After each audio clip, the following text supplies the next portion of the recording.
Hello, this is Tom Newetner, the conversationalist.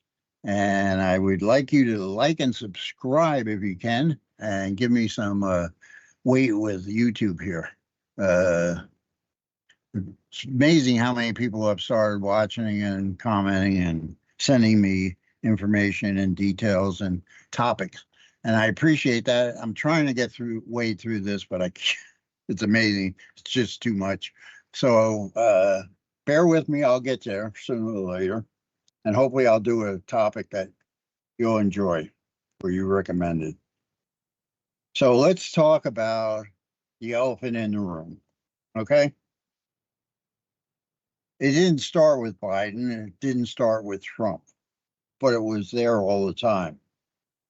What am I talking about? I'm talking about lobbyists. How lobbyists, we come in and represent the arms industry or the dairy or whatever other, producers or people that do meat and poultry. Everybody has a person that speaks for them in Washington, D.C. until, let's give it a round number, 10 years ago. All of a sudden, the lobbyists are disappearing. And at the time, we thought it was curious and we didn't understand why. What we thought was happening was that government was getting tighter, so therefore the lobbyists were having a harder time getting in. No, that's not what happened. The foxes got in the chicken coop. People, listen to me. Instead of having a lobbyist as the middleman, our senators and congressmen said, I can just do this on my own.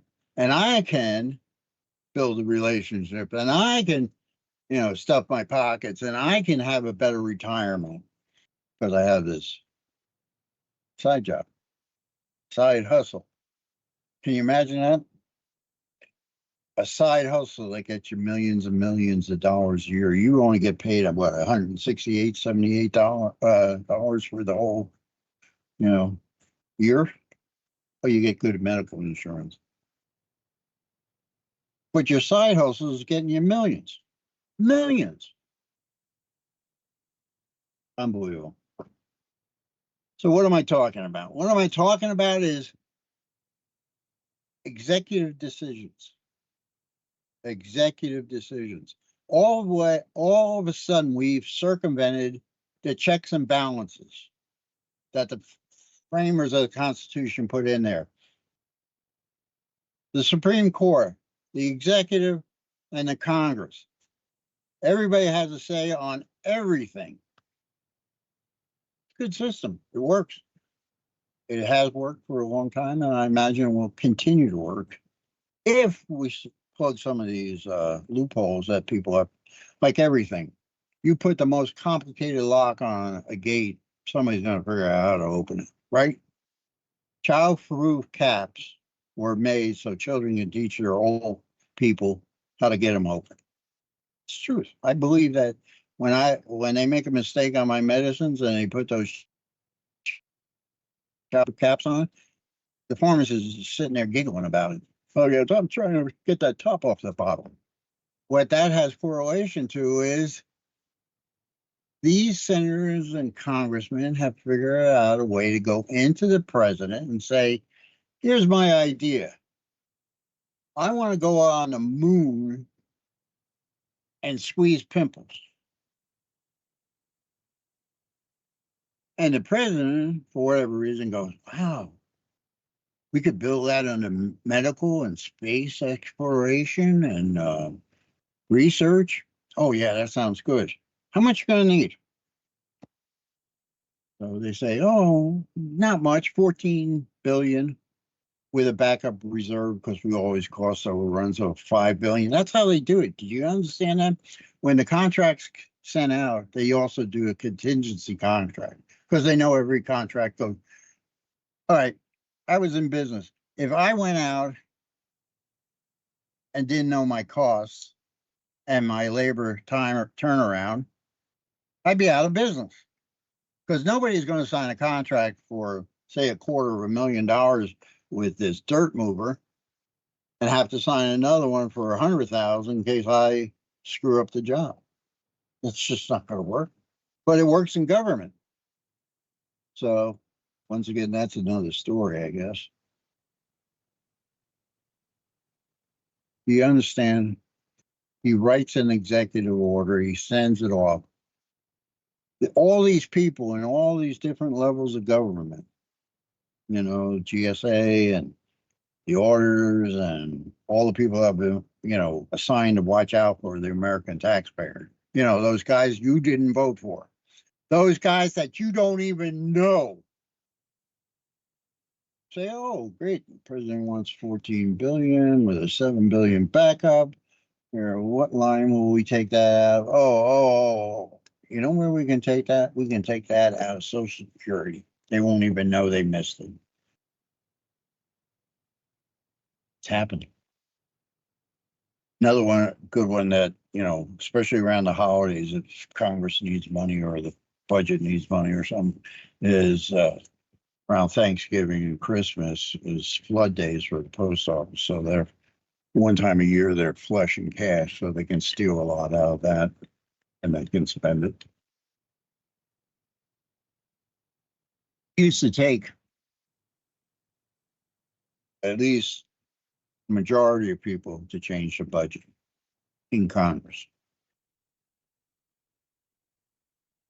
And the president would only ask for a change in budget lines if it was absolutely necessary. But now he can change it with his signature.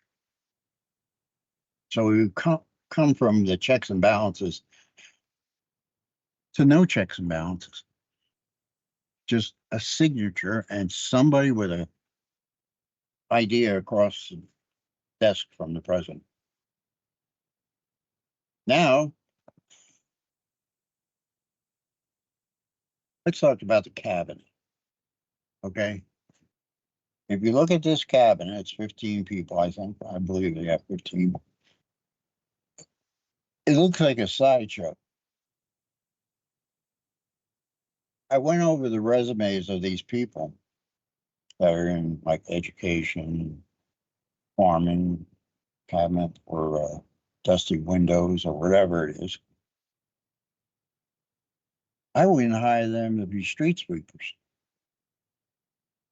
Some of their backgrounds are so shallow and so unimpressive. They're running agencies where we're talking trillions of dollars. They're advising the president, the cabinet, right? Isn't that what we have the cabinet for?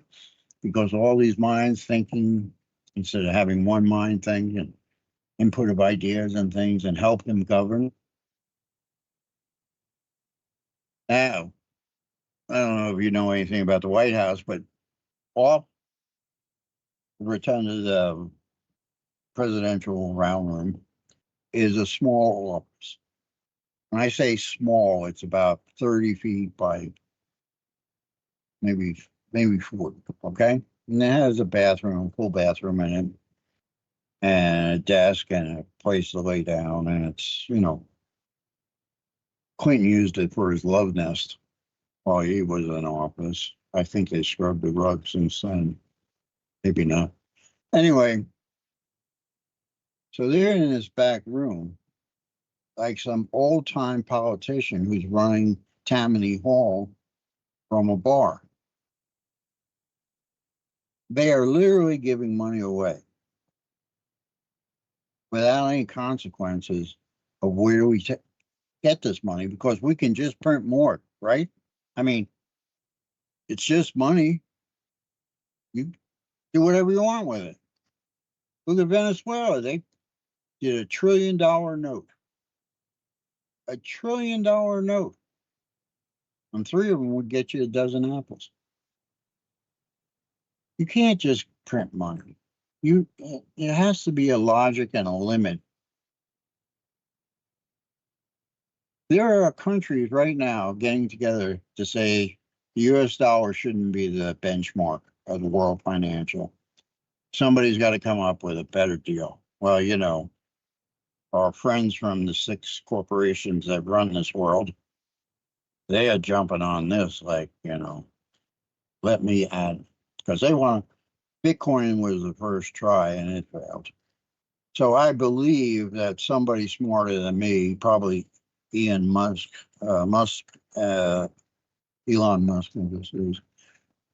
is going to come up with some kind of banking system where it's going to be case neutral. In other words, the market will go up and down as it does now, but everybody's going to have the same thing in their hand or their pocket or in their bank account. So you, if everybody's going up, fine. If everybody's going down, well, suck it up, buttercup. So I believe that America, because of this financial uh, malaise, that's a good word. I like malaise,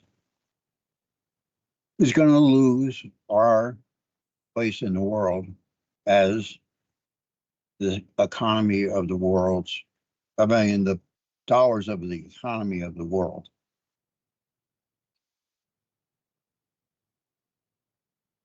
It's important that you understand who's controlling this, right?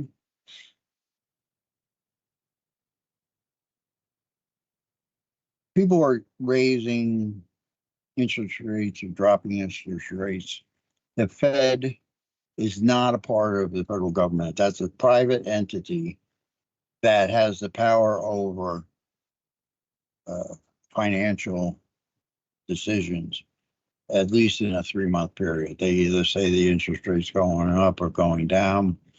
They can calculate the money coming in from whatever, purchases or oil or, expenditures like buying stuff. And lately, they've been robbing my pockets left and right. I mean, I haven't seen this much robbery by the Fed since 2008. 2008, when we had the last downturn, and they're doing things that they couldn't even get together on 2008 because people would have just went with torches and shotguns. But this time it just breezed through. I mean, I don't know what's happening. Nobody's paying attention, or nobody cares, or nobody wants to do anything. I don't know what's going on, but people, you got to wake up. You're getting so screwed. And they're doing it with a pen on financial reports, a pen on executive orders. These influences in the presidency by people who were not elected, by people who are there for their own self-interest. We cannot succeed in finances or day-to-day living without some kind of coherent belief and system. And why do I say belief in system? Well, you can have a system and it could be a bad system, but you can have another system and you believe in it, even if it has some problems, you can get through it because you believe in it. You're not just sitting there with this dumb look on your face and not taking in what is obvious to you. I mean, how many executive decisions does it take before somebody say, what is this executive and how much is it costing us? I don't hear anybody saying that. That includes most of the media I watch. I mean, it was obvious to me when I was looking at it and they were doing the correlations and they had the charts up of the expenditures as opposed to what was applied to, and got very complicated, but I kept up with it and went down that rabbit hole to bring you this important detail. And I'm only talking about the influence of people on the president who then writes an executive order to fix something. And it doesn't have to be financial, it could be whatever. Roads, military equipment to Ukraine, Israel, pick any topic you want. And there's an executive order that's boosting it along somewhere, somehow. And if you correlate it, you'll see who was in the office a couple of days before. You are the only one that's going to stop it. You have to understand the problem before you can fix it. And I don't think people understand the problem. The problem is undue influence and the use of executive orders to change things. Let me say that one more time because the guys in the back of the room are not listening. Executive orders have circumvented the system. The system has worked right up to approximately 10 years ago. And all of a sudden, America is being looked at like, well, they're not what they used to be. Please look into this. Give me your feedback. I could be so far off base, and you have another way to look at it, and you bring me around the turnstile. Like and subscribe. Thanks for coming in. One last thing. Vote. Let me say it again for you guys in the back. Vote. Vote. The only way to get us out of this.